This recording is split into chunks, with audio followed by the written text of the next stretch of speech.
지난 그 3월부터 시작한 이 공동체 성경 읽기에 한 16분이 이제 함께 하고 계십니다. 그래서 지난주, 지지난주에서 12차를 마쳤고 이제 13차 시작을 할 것 같습니다. 저는 이 공동체 성경 읽기 그 시간이 참 달콤하고 좀 행복하다라는 생각이 듭니다. 제가 그 성경을 읽을 때 설교를 준비하기 위해 성경을 읽을 때와 또 제 영혼을 위해서 성경을 읽을 때는 서로 다르죠. 설교를 준비하기 위해서는 성경을 읽을 때 많은 질문을 던져야 합니다. 그리고 앞뒤 문맥이 맞는가 또 살펴야 되고 단어 하나하나를 살피면서 과거 시제인지 또 현재 시제인지 또 복수인지 단수인지 명령인지 여러 가지 그 의미를 살피게 됩니다. 그러나 내 영혼을 위해서 성경을 읽을 때는 그냥 읽죠. 걱정, 여러 가지 생각들 다 내려놓고 그 말씀을 받아들입니다. 열린 마음으로 읽게 되는데 성경은 하나님께서 우리에게 그 보내주시는 사랑의 메시지입니다. 그러니까 우리를 향한 하나님의 그 연애 편지라고 말할 수가 있습니다. 창세기부터 계시록까지 그 우리를 향한 하나님의 사랑이 어떠하신지 그 구원의 메시지를 우리에게 보내주고 있죠. 사랑만이 우리를 변화시킬 수 있고 사랑만이 우리의 영혼을 구원할 수 있죠. 사랑만이 오직 이 죽은 영혼을 살아나게 합니다. 우리가 구원을 좀 기계적으로 생각하는 그런 어리석음을 우리가 내려놔야겠죠. 구원이란 어떻게 보면 하나님의 그 사랑을 내가 믿고 받아들이는 것, 이것이 바로 구원이죠. 누가복음 15장에 보면 이 탕자의 비유가 나옵니다. 이 탕자는 자신에게 돌아올 그 아버지의 재산을 미리 요구하죠. 아버지가 죽게 되면 나에게 돌아올 그 분깃을 좀 미리 주셨으면 좋겠습니다. 이렇게 해서 아버지의 재산을 챙긴 탕자는 멀리 떠나게 되죠. 먼 나라에 가서 또 창기와 어울려서 허랑방탕한 삶을 삶으로 그 아버지의 모든 재산을 다 탕진하게 됩니다. 왜 이 탕자 이야기가 성경 속에 기록되어 있을까? 창기들과 어울리지 말라는 그런 메시지일까? 아니면 재산을 잘 관리하라는 메시지인가? 그렇지 않죠. 이 하나님 아버지의 마음이 어떠한지, 우리를 향한 그 하나님 아버지의 마음이 어떠한지를 우리에게 보여주시고자 기록한 것입니다. 탕자의 아버지, 비록 탕자가 재산을 가지고 멀리 갔지만 원망하는 것이 아니라 얘가 언제 돌아올까? 이 목을 빼고 기다리게 됩니다. 어느 날 멀리서 탕자의 모습을 보자 그 아버지는 달려가서 목을 껴안고 입 맞추고 또 종돌로 시켜서 가장 좋은 옷을 입히고 손에 가락지를 끼게 됩니다. 또 송아지를 잡아서 이 잔치를 열무로 그 기쁨을 주변 사람들과 나누게 됐죠. 바로 이것이 우리를 향한, 나를 향한 하나님 아버지의 마음인 것을 보여줍니다. 우리를 향한 그 하나님의 사랑이 어떠한지, 어떤 마음을 품고 계신지를 우리에게 보여주는 것이죠. 오늘 본문 4장 8절에 보면 하나님은 사랑이시다, 위대한 선언을 합니다. 사랑하지 아니한 자는 하나님을 알지 못하나니 이는 하나님은 사랑이십니다. 이 사랑은 하나님의 속성입니다. 그래서 이 사랑을 알지 못하는 사람, 하나님을 알지 못하는 것이죠. 하나님을 인격적으로 만나지 못한 것입니다. 하나님은 사랑이시기에 하나님을 아는 사람은 우리가 그 하나님의 사랑을 알게 되죠. 이 사랑의 눈을 어떻게 되는 것입니다. 우리가 참 짧은 그런 인생을 살면서 누군가를 또 사랑할 줄도 모르고 또 사랑 받을 줄도 모른다면 참 불행하고 삭막하고 또 황량한 그런 삶이 아닐까 생각을 듭니다. 우리는 살면서 무엇보다 우리가 많은 어떤 업적을 이루고 또 무언가를 이루는 거 중요하지만 무엇보다 우리가 많은 사랑을 베풀고 또 많은 사랑을 받는 삶, 또 이것이 이 복된 삶이지 않을까 생각을 합니다. 왜냐하면 하나님은 사랑이시기 때문이죠. 사랑하지 아니한 자는 하나님을 알지 못하나니 이는 하나님은 사랑이십니다. 하나님께서 나를 얼마나 사랑하시는가, 이것을 깊이 깨달은 사람일수록 하나님을 사랑할 수가 있죠. 또 이 사랑을 깊이 깨달은 사람일수록 하나님과 친밀한 그런 인격적인 깊은 관계를 맺을 수 있는 것입니다. 오늘은 이 하나님의 사랑에 대해서 간단히 세 가지를 한번 살펴보려고 합니다. 첫 번째 우리가 기억해야 될 것은 나를 찾아오셔서 사랑해 주시는 하나님이다라는 사실입니다. 요한일서 4장 10절에 보면 사랑은 여기 있으니 우리가 하나님을 사랑한 것이 아니요 하나님이 우리를 사랑하사. 그러니까 우리가 하나님을 사랑해서 하나님이 우리를 사랑한 것이 아니라 하나님이 먼저 나에게 찾아오셔서 우리를 사랑했다는 것입니다. 나의 연약함과 부족함과 죄악됨과 그 허물 많음에도 불구하고 하나님께서 먼저 나에게 찾아오셔서 나를 사랑하셨다는 것입니다. 이것은 어느 누구도 이해 없습니다. 저 역시 마찬가지고요. 누구나 먼저 하나님을 찾은 것이 아니라 하나님께서 먼저 나에게 오셔서 나의 연약하고 부족하고 죄 많은 나를 품어주시고 먼저 사랑하셨다는 것입니다. 이 아담과 하와는 하나님과 깊은 그런 친밀한 교제와 이 사랑 가운데 있었습니다. 그러나 그가 죄를 범함으로 큰 두려움과 죄책감으로 숨게 됩니다. 수치심과 또 부끄러움이 그들을 사로잡았고 그들은 이 하나님의 낯을 피해서 숨게 됩니다. 이때 하나님께서 숨어있는 그들에게 다가가시죠. 먼저 찾아가시고 그들의 이름을 부르십니다. 아담아 아담아 어디 있느냐? 하와야 하와야 어디 있느냐? 그리고 하나님께서 손수 이 가죽 옷을 지어 입히시고 그들에게 회복과 구원의 그 말씀을 주십니다. 여러분 우리가 살다 보면 누구나 그런 것 같습니다. 심각한 죄를 짓게 되죠. 때론 내 자신도 내가 용서 안 될 때가 있습니다. 이때 우리는 어둠 속에 움츠려 있게 되죠. 이때 들려오는 소리가 있습니다. 사단의 소리이죠. 너 같은 사람은 더 이상 교회 나오면 안 된다. 하나님도 너 같은 사람에게 이제 실망하셨을 거다. 너 같은 사람 이제 포기했을 것이다. 너는 무가치하다. 우리가 죄를 짓게 되고 그 어두움 가운데 있게 됩니다. 그런데 이것은 사단의 음성이 있죠. 하나님께서는 죄를 짓고 두려움에 떨고 있는 아담과 하와 그들에게 먼저 찾아가십니다. 회복과 치유의 말씀을 주시죠. 아무리 심각한 죄를 지었다 할지라도 아무리 나에게 허물이 많다 할지라도 먼저 나를 찾아오시는 그런 하나님이라는 사실입니다. 그럼에도 불구하고 여전히 나를 사랑하시는 그런 하나님이십니다.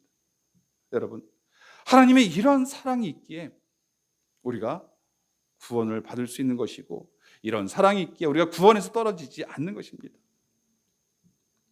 누가복음 19장에 보면 삭개오는 예수님이 어떤 분인지 참 궁금했습니다. 예수님이란 분은 어떤 분이실까? 그런데 그는 예수님 앞에 설 수 없는 사람입니다. 그는 세리였습니다. 로마의 앞잡이 역할을 했던 사람이고 어떤 비난과 저주의 대상이었습니다. 삭개오는 예수님 앞에 설 수 없었습니다. 그러나 멀리서라도 예수님을 보고 싶었습니다. 그래서 생각하는 것이 나무 위에 올라가서 먼 발끝에서라도 예수님을 보는 것이 그의 계획이었습니다. 그런데 이때 예수님께서 삭개오를 바라보시고 찾아오십니다. 그리고 삭개오에게 말을 거시죠. 삭개오야 속히 내려오라. 내가 오늘 너희 집에 거할 것이다. 예수님은 세리인 삭개오에 찾아오셨고 그에게 구원을 베풀어 주셨습니다. 그에게 변화된 삶을 살도록 은혜를 주셨죠. 이처럼 하나님의 사랑은 먼저 찾아오시는 사랑입니다. 먼저 베풀어 주시는 그런 사랑이 있죠. 요한일서 4장 10절, 사랑은 여기 있으니 우리가 하나님을 사랑한 것이 아니요 내가 하나님을 사랑했기 때문에 하나님 나를 사랑한 것이 아니라 하나님이 우리를 사랑하사 먼저 나에게 찾아오셔서 하나님께서 나를 사랑하신 것입니다. 내 모습이 너무 부족하고 한심할지라도 먼저 나를 찾아오셔서 사랑하신 것입니다. 오늘날 지금 역시도 마찬가지죠. 내가 하나님의 때론 말씀에 벗어나서 하나님 뜻과 다른 길을 간다 할지라도 여전히 우리를 사랑하시는 그런 하나님이십니다. 우리를 향하는 그 사랑을 결코 포기하거나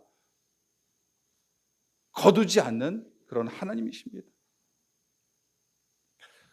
또 찾아오셔서 비난하시고 책망하시고 정죄하시는 것이 아니라 품어주시고 같이 울어주시고 보듬어 주시는 하나님이라는 사실입니다. 여러분, 병든 사람이 의사를 찾게 되고 이 아픈 사람이 의사가 필요합니다. 마찬가지로 비록 내가 끊지 못하는 그런 죄가 있을지라도 결코 나를 포기하지 않는 하나님이십니다. 계속해서 다가오시고 나에게 찾아오시는 그런 하나님이십니다. 하나님은 언제 나에게 찾아오셔서 말씀하시죠. 내가 너를 사랑한다. 오늘날 내가 너를 낳았다. 너는 내 아들이다. 너는 내 딸이다. 그 어떤 것도 하나님의 사랑에서 우리를 끊을 수 없는 것이죠. 이처럼 하나님의 사랑은 나의 연약함과 죄악됨과 어리석음에도 불구하고 먼저 다가오셔서 품어주시고 안아주시는 그런 하나님의 사랑입니다. 두 번째 우리가 기록해야 될 사랑은 이 대속의 사랑이라는 것입니다. 요한일서 4장 10절 하반절에 보면 우리 죄를 속하기 위하여 화목제물로 그 아들을 보내셨습니다. 우리 죄를 속하기 위하여 화목제물로 그 아들을 보내셨습니다. 저와 여러분의 죄를 속하기 위해서, 우리를 대속하기 위해서 화목제물로 그 아들을 보내셨다는 것입니다. 예수님께서 십자가에 죽으신 그 이유가 바로 여기에 있죠. 성경은 모든 사람이 단 한 사람도 이해 없이 모든 사람이 죄인이라고 선언합니다. 로마서 3장 23절에 모든 사람이 죄를 범하였음에 하나님의 영광에 이르지 못하더니, 또 로마서 3장 10절에도 보면 기록된 바 의인은 없나니 하나도 없으며, 이 세상에 의인은 단 한 사람도 없죠. 모든 사람이 죄인입니다. 사람은 그 차이가 50보 100보 차이죠. 모든 사람이 죄인입니다.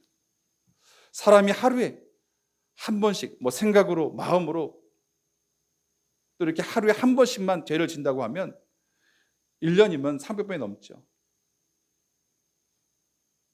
그리고 10년이면 이 3000번, 30년을 산다고 하면 무려 10,000번이 넘는 그런 셀 수도 없는 그런 많은 죄를 짓게 됩니다. 그래서 우리 인생이란 이 죄와 허물로 얼룩진 그런 인생이 있죠. 사람이 오래 살면 살수록 죄의 크기만 점점 더 커지는 것이죠. 성경은 우리 인생의 마지막을 이렇게 선언합니다.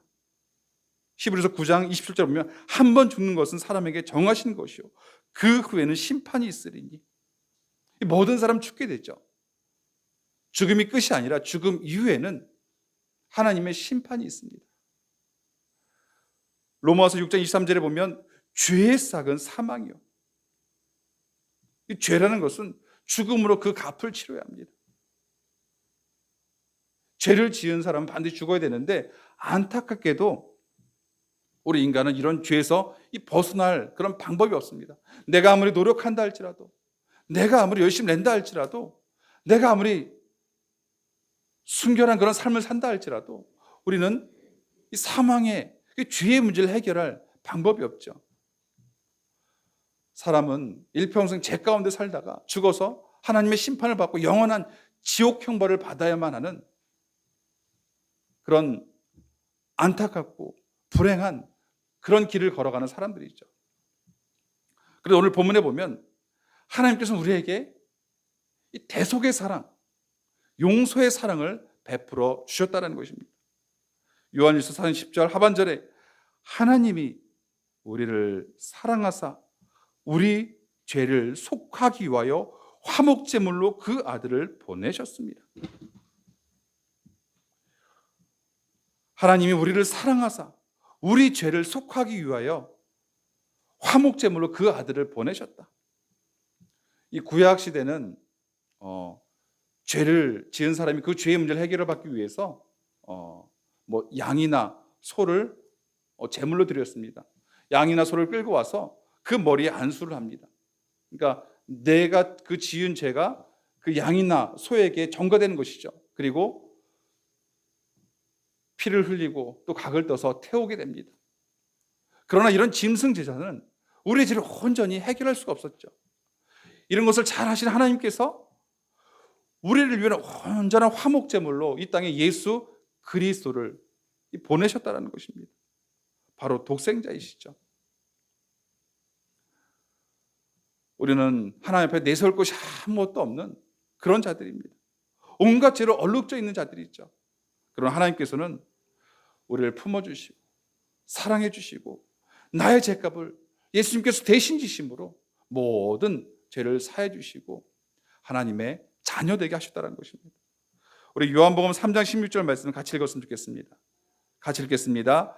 하나님이 세상을 이처럼 사랑하사 독생자를 주셨으니 이는 그를 믿는 자마다 멸망치 않고 영생을 얻게 하려 하심이라. 아멘. 하나님은 세상을 이처럼 사랑하사, 다시 말하면 하나님은 나를 이처럼 사랑하사 이 독생자를 주신 것이죠. 하나님께서 독생자를 주셨다는 것은 하나님 그 전부를 아낌없이 전부를 내어주신 그런 사랑입니다. 더 큰 사랑, 더 큰 희생은 없죠. 하나님께서는 우리의 죄를 사하시고 우리에게 영생을 주시기 위해서 당신의 전부를 우리에게 내어주시는 그런 사랑을 베풀어 주신 것입니다. 이처럼 하나님의 사랑은 대속의 사랑입니다. 나의 죄를 씻어주신 그런 사랑입니다. 세 번째로 이 하나님의 사랑은 함께 하시는 사랑입니다. 요한일서 4장 13절에 보면 그의 성령을 우리에게 주심으로 우리가 그 안에 거하고 그가 우리 안에 거하시는 줄을 아느니라. 하나님은 예수님을 보내셔 이처럼 사랑하사 독생자를 보내셨던 것처럼 이제는 성령님을 보내심으로 우리를 사랑하신다는 것입니다. 성령님을 보내심으로 우리와 함께 하신다라는 것입니다. 우리가 누군가를 사랑하게 되면 그 사랑하는 사람과 이 많은 것을 공유하고 싶어지죠. 물건도 그렇고 시간도 그렇고 공간도 그렇고. 그래서 남자와 여자가 서로 결혼을 하게 됐죠. 결혼에 함께 시간을 보내게 되고 또 함께 음식을 먹고 함께 여가 생활을 하고 또 함께 한 집에서 살게 됩니다. 하나님의 사랑 역시 마찬가지죠. 하나님께서는 우리와 함께 하시죠. 마태복음 1장 23절에 보면 보라 처녀가 잉태하여 아들을 낳을 것이요 그의 이름은 임마누엘이라 하리라 하였으니 이를 번역한즉 하나님이 우리와 함께 계시다 함이라. 이처럼 임마누엘 번역하면 하나님이 우리와 함께 계시다. 하나님이 왜 우리와 함께 계실까?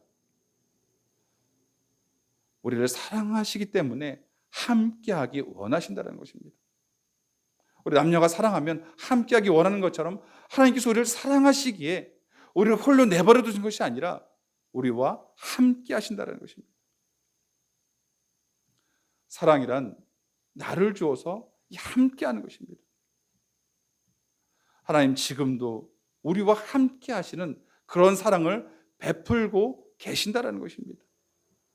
약속하셨죠. 세상 끝날까지 내가 너희와 항상 함께 하실 것이다. 세상 끝날까지 내가 너와 함께 할 것이다. 하나님의 약속입니다. 한순간도 그 어느 때도 떠나지 않고 영원토록 나와 함께 하신다는 하나님의 약속이 있죠. 여러분, 하나님은 하신 약속을 반드시 지키시는 그런 하나님이십니다. 지금 이 순간에도, 가장 힘들고 어려운 순간에도 하나님은 함께 하신다는 것입니다. 그런데 여러분, 한 가지 문제는 하나님께서 늘 함께 하신다. 이 약속에 대해서 우리가 불신할 때가 좀 있습니다. 정말 하나님께 나와 함께 하실까? 하나님께서 함께 하셨는데 왜 이런 사고가 일어났을까? 하나님께서 함께 하신다고 했는데 왜 이 문제가 이렇게 생겼을까? 왜 이렇게 일이 꼬였을까? 하나님께서 함께 하신다고 했는데 왜 내 기도를 들어주시지 않으신가? 우리가 하나님의 살아계심을 부정하는 건 아니지만 하나님께서 지금 나와 함께 하신다, 이 사실에 대해서는 신뢰하지 못할 때가 종종 있습니다. 그런데 이것은 이 성경의 인물들 역시 마찬가지입니다. 기드온이 이런 고백을 합니다. 사사기 6장 13절에 보면 기드온이 그에게 대답하되 오 나의 주여, 여호와께서 우리와 함께 계시면 어찌하여 이 모든 일이 우리에게 일어났나이까? 또 우리 조상들이 일찍이 우리에게 이르기를 여호와께서 우리를 애굽에서 올라오게 하신 것 같이 올라오게 하신 것이 아니냐 한 그 모든 이적이 어디 있나이까? 이제 여호와께서 우리를 버리사 미디안 손에 우리를 넘겨 주셨나이다. 이 기드온은 하나님 자체를 부인하지 않죠. 자신이 하나님의 백성임을 인정합니다. 하나님의 살아계심을 믿습니다. 그러나 하나님께서 함께 하시고 계시다, 그동안 지키시고 인도하셨다, 이 사실에 대해서만은 불신하죠. 오 나의 주여, 여호와께서 우리와 함께 계시면 이 모든 일이 우리에게 일어났나이까? 다시 말하면 하나님께서 우리와 함께 하시지 않았기 때문에 우리가 미디안의 손에서 고통을 당한다는 것입니다. 그 출애굽의 놀라운 기적들, 성경의 그런 기적들은 성경에 기록된 그 조상들의 일일 뿐이고 지금 그들의 현실은 이 고통과 문제와 아픔뿐이 없다라는 것이죠. 하나님께서 함께 하셨다면 과연 우리에게 이런 문제가 있었겠습니까? 다시 말하면 하나님께서 함께 하시지 않았다는 것입니다. 하나님께서 영원히 함께 하신다라는 그 말씀을 불신하는 것이죠. 오늘날 저와 여러분의 모습과 같지 않나라는 생각을 하게 됩니다. 분명 하나님께서 나와 함께 하신다고 했는데, 세상 끝날 때까지 함께 하신다고 했는데 과연 나에게 왜 이런 사고가 있을까? 나에게 왜 이런 어려움이 있을까? 왜 내 기도를 응답해 주시지 않을까? 그러나 여러분, 우리 기억하시기 원합니다. 하나님은 늘 우리와 함께 하시죠. 우리가 혼자라고 생각하는 그 순간, 고독하고 외로워서 몸을 떠는 그 순간이라 할지라도 하나님은 함께 하신다는 것입니다. 이제 우리가 함께 예배드리듯이 우리 눈에 보이지 않지만 하나님은 함께 하시고 지키시고 보호하시고 이끄신다라는 사실이죠. 물론 우리가 하나님의 뜻을 다 헤아릴 수 없습니다. 하나님 하신 일들을 우리가 다 이해할 수 없죠. 그러나 분명한 것은 하나님께서 함께 하신다는 것입니다. 이 사람은 사랑하는 그런 사람을 버릴 수 있죠. 뉴스에 보면 부모가 자식을 버리기도 하고 자식이 부모를 버리기도 합니다. 그러나 하나님은 자신의 백성을 절대 포기하거나 버리지 않는 그런 하나님이십니다. 늘 우리와 함께 하시는 그런 하나님이시죠. 여러분, 믿음이란 다른 것이 아니라 이 하나님의 사랑에 나의 인생을 던져넣는 것, 나의 영혼을 던져넣는 것이죠. 구원 역시도 어떤 기계적인 그런 것이 아니라 하나님의 사랑을 어린아이 같이 믿음으로 받아들이고 나를 던져 넣는 것이죠. 하나님은 우리를 사랑하시되 끝까지 절대 포기하지 않고 끝까지 사랑하시는 하나님이신 줄을 믿으시기 바랍니다. 말씀을 맺겠습니다. 우리 PPT에 넘겨주시면 이 데이비드가 쓴 이 사랑이 항복하다라는 책에 이런 내용이 있습니다. 발췌한 것인지 읽어드리겠습니다. 글씨 좀 작을 수 있는데요. 읽어드리겠습니다. 하나님이 우리를 전적으로 사랑하신다는 것을 깨달을 때 하나님과의 관계는 놀랍게 발전한다. 단순히 말해 하나님은 당신을 현기증이 날 정도로 사랑하신다. 그분은 당신을 향한 사랑을 멈출 수가 없다. 그분은 당신을 있는 모습 그대로 깊이 무모하게 사랑하신다. 사랑 받으려고 애쓰지 말고 그분의 사랑에 자신을 맡기라. 우리가 있는 모습 그대로 주 앞에 나가 그 사랑을 받아들이는 것이죠. 우리가 기도해야 되고 말씀에 순종해야 사랑받는 것이 아니라 우리 있는 모습 그대로 우리를 사랑하신다는 것입니다. 하나님께 나를 얼마나 사랑하시는지 그것을 깨달은 만큼 우리는 하나님을 사랑할 수 있고 또 하나님과의 그 인격적인 그 만남의 깊이가 깊어지는 것이죠. 하나님의 사랑에 우리를 던져넣기 바랍니다. 우리가 세 가지 하나님의 사랑에 대해서 말씀을 나눴습니다. 첫 번째로 하나님의 사랑이란 먼저 찾아와 베풀어 주신 사랑입니다. 내가 아무리 부족하고 한심할지라도 어이없는 그런 짓을 할지라도 여전히 먼저 찾아오셔서 품어주시고 사랑해 주시는 그런 하나님이십니다. 두 번째로 하나님의 사랑이란 이 대속과 용서의 사랑입니다. 나를 이처럼 사랑하사 독생자를 주신 그런 사랑입니다. 나의 죄를 대속하시기 위해서 당신의 전부를 내어주신 그런 대속의 사랑을 베풀어 주신 하나님이십니다. 지금도 마찬가지죠. 사단은 우리가 죄를 지으면 지을수록, 중한 죄를 지으면 지을수록 너는 안 된다, 숨으라 이렇게 얘기하지만 병이 중한 사람일수록 의사가 필요하듯이 우리가 심각한 죄를 지을수록 더 하나님을 찾아야겠죠. 하나님을 찾아서 하나님 안에서 그 죄를 해결받아야 한다는 것입니다. 우리가 있는 모습 그대로 나갈 때 결코 하나님 우리를 외면하거나 박대하시지 않으시죠. 우리의 죄를 해결하시는 그런 대속의 하나님이십니다. 세 번째, 늘 함께 하시는 그런 하나님이십니다. 사랑하는 남녀가 늘 함께하기 원하시듯이 하나님 우리를 사랑하시기에 함께 하시죠. 비록 함께 하시는 그 하나님, 우리 눈에 보이지 않지만 우리가 믿음의 눈으로 바라보고 또 신뢰하고 우리의 삶을, 우리의 영혼을 그 사랑에 던져넣는 저와 여러분들 주의 이름으로 축복합니다.